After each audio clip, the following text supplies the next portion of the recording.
As is discussed, it is the table or data frame structure where we can decide the column type, column data type, what will be the structure, the columns order. Okay. Okay. So why define schema manually? See, by defining schema manually, we can avoid incorrect data type, improve the performance, helps handle corrupt or missing data, essential for production grade pipeline. When to use it? Schema mismatch issue, large file where inference is slow, ETL pipeline needing strict schema, file with mixed data type. Let me explain these things to you. Okay. First point, avoid incorrect type inference.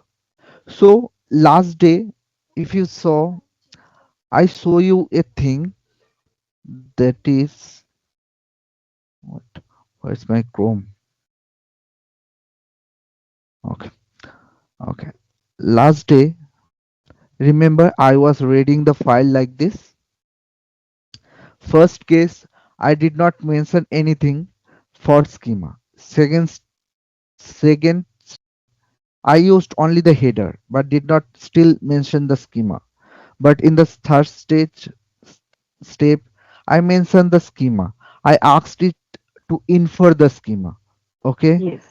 and that's how I get for age we have integer, otherwise all everything was coming string, right?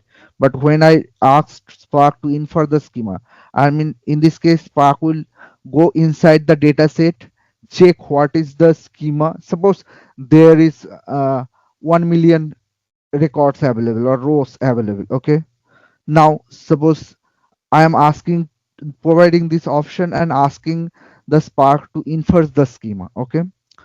Okay. So what Spark will do, suppose there is 1 million records, Spark will go inside the dataset and suppose it is checking the first 10%, okay, of the dataset. That means it will check 1 lakhs dataset, okay, that is 0.1 million records, Right. and it will try to find out what is the data type of every column, okay, by itself, and according to that it will provide the data type for the particular column. Okay, like in this case, here we can see when I'm printing the schema of this SDF, I'm seeing age provided integer. Let's give me example here. Let's see if I don't mention this, what will happen. So here we are. So read the first line. Okay, here I am not mentioning anything about schema. Okay, just spark.read.csv. Okay, what will Okay. happen in this case? It will just read the data, but without proper schema. It will provide everything as string. Okay, here when we are mentioning the header, that's when it will read the header whatever it has. Okay, in the file, it will read the header names as it is. Let's read it. Let's check the schema type. Okay, Okay. now we are seeing for age it has string. Okay, for gender also it has string, for roll number it has string, for marks it has string. Is it a correct data type? No. No. What we should have in place of age? In int we can give it. Integer, right? Integer. Yeah.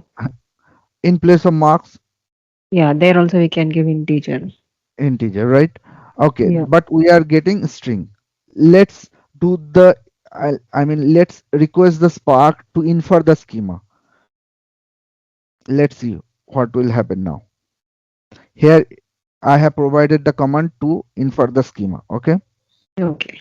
infer true in option. Okay, let's check now. Yeah, now we are seeing age we have integer, marks we have integer. Okay, that's great, Yes. right? I mean, Yeah. Yeah. Spark is going inside and reading the schema data type automatically. So what it is doing, suppose there's 1 million record, it will maybe, I'm not sure how many record it will check, but for example, it's checking 10% of the data, okay, and inferring the schema according to the data type it found, okay. Now suppose take the roll number. It is also integer, although it has number, but roll number is a identifier, right? And we are Yes. not going to do any aggregation on it. And roll number or any identifier column, for now it has name as roll number, but it can have different name, primary key column, it can be a primary key column, right? Or any Yes. other name. So there can be suppose first 1 lakhs record, it has numbers only, but after that few records it has object type, that's mean character and number together, okay. In that case it is inferring integer. Then if suppose we are going to use this type of column for anything, that can give us error, right? Because it will show like it is integer but there is a character available, right? So I it inferred it integer, but I want it to be string. Okay, the roll number. Now in this case, I have to manually put the schema types. Okay, am I making sense? Yeah. Yes. Yes. Yeah. For the cases, and what is the benefit of this? When I'm mentioning infer schema, then Spark is going inside the dataset, and suppose there is terabytes of data available. Okay, I was just giving an example of only 1 million record, but there is suppose terabytes of data available. Okay, and if Spark go inside the dataset and infer the schema, it will time taking process, right? It will go inside, read the schema, right? Yes. And that's a time taking process. So Yes. mentioning the schema type from the outside itself is a good practice, and it is a time taking process while you write, but it is time and cost saving process while working with Spark. Okay, am Okay. I making Okay. sense? Yeah. Yes. Yes. So that is a good practice, you say. I mean, suppose for example you are writing a resignation letter. Just I'm giving an example, okay. You are writing a resignation letter, and inferring schema is like autocorrect, using autocorrect, okay. Now you want to write your letter boss, and autocorrect is writing as dad. That's not a good practice, I mean, Yeah. that's Yes. totally wrong thing, right? Yeah. So yeah, the difference is like that Okay. while you are doing inferring schema. I hope I try to give a example. Yes. Yes. Yeah. Okay, so let's check it out how we can give the, manually put the schema, and what is the way. So what is struct type and struct field, we need to know while manually putting the schema, okay. Okay. Struct type define the schema itself, okay. Struct type define the schema. So while we are trying to write a schema manually for a particular file which we're going to read, we need to use struct type, that is a function, you can say, okay. And struct field here represent the each column. Remember the column, suppose there is a name, id, age, okay. There we can use struct field that will represent one column itself, okay. Here I have provided example. Suppose struct type and struct field we have to import. How we will import? From PySpark.sql.types, okay. Import struct type and struct field, okay. Now along with it we will import the data types also. Suppose in our case we are going to use string and integer, there is more data types available, okay. But for now we are going to use, for example, string type and integer type, okay. We are importing it from PySpark.sql.type import struct type struct field in string type string field. Now how we will prepare the schema? Here is the example. Okay, we are writing the schema manually. So suppose in our file we have only three columns: id, name, and age. Okay, how we will define? We'll create the struct type. Now you know what is list and tuple. Did you get a small idea Yes. about? Yeah. Okay, Yeah. okay, good. So we are putting it inside a tuple. Okay. Okay, this first parenthesis represent a tuple. Okay, here it is closing. Okay, and inside this we have a square bracket. Okay, that's represent a list. Okay, and inside this list we are giving the structure of each columns. Okay, this is the format actually. Okay, you can memorize it, you can search it in Google, whatever. Okay, you will get Okay. the structure everywhere. Okay, now Okay. how we will do it? This is struct type is representing, I mean, you can consider it as a function which is helping us to create the whole schema, I mean data structure. Okay, and struct field is representing each column, I mean helping us to create each column and providing data type. So here we are providing the column name, then comma, then the data type. Okay, suppose here it is integer type, or we want to give it a string type, whatever. Okay, then we have to provide parenthesis, then comma, then true or false here represent nullable.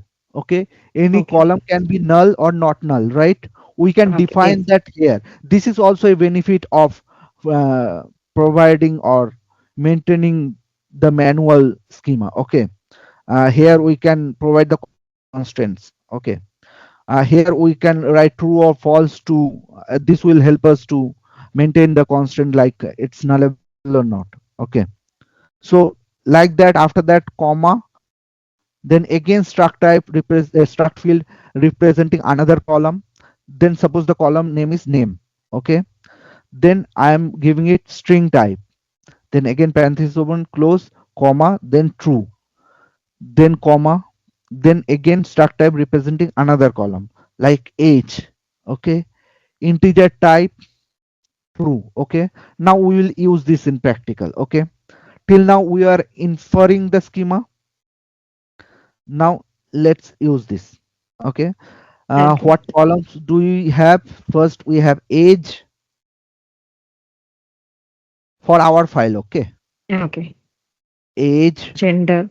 it should be integer type. Okay, true. Okay, then we have gender, we are putting it gender. We can change the name also. Okay, I can here. Okay. Okay, suppose I want to give it Jen. Okay, only. Okay. Then we have name.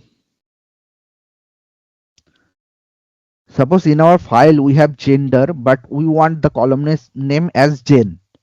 We Okay. can do it here. Okay, just giving you an example. We'll rectify this. Let's see, we have six column almost. Name. String you One, wanted to change it. two.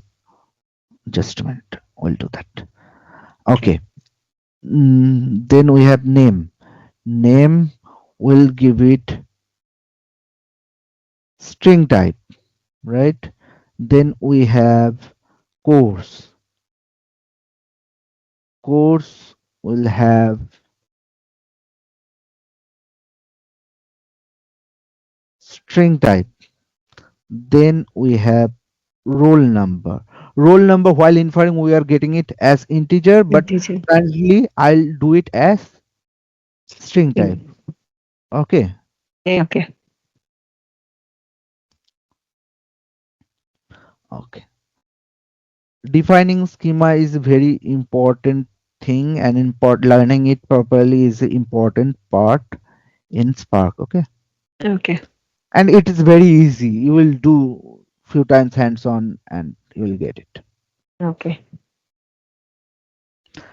And we have mark, that will be integer, and last column we have is email id, and our email id should be string, right? Yes. Yeah. So at last we'll remove this comma, otherwise it will not work properly. Then I am just running it. Okay. Now what we will do is, here we will mention schema. Schema. Here we can put, let's, for the understanding purpose for now, let's name it schema 1. Okay. Okay. It is just a name. So Okay. you can give the name as per your use case or data frame representation. Okay. So you are noticing, right, what change I have made Yes. here. Yes. In place of option I mentioned schema, and inside the bracket I just gave the this Schema one. schema name. Hmm, hmm. Let's try to run it and see what happens. Yeah, it's look like it is running. I mean manual. Let's read the file. Okay, we're able to read the file.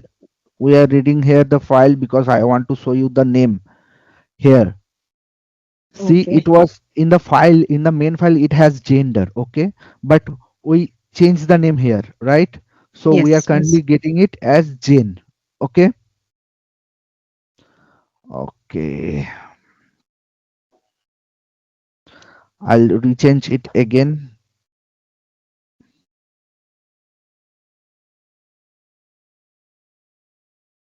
Hmm. I'll not read again. I'll not waste time while reading it. Here we can see now our column name again changed. Here we can print schema, means we want to read all the column name and schema type and if it's nullable or not, as we mentioned there, right? Yes. Yeah. Now we can see age has integer, gender has string, course has string, roll number currently, if you can see, it has String. string, Yeah. as we are expecting, right? Mark has integer. Now we are getting it as we are expecting. So is this making sense to you till now? Yes. Yes. Yeah. It's got it. Okay, okay.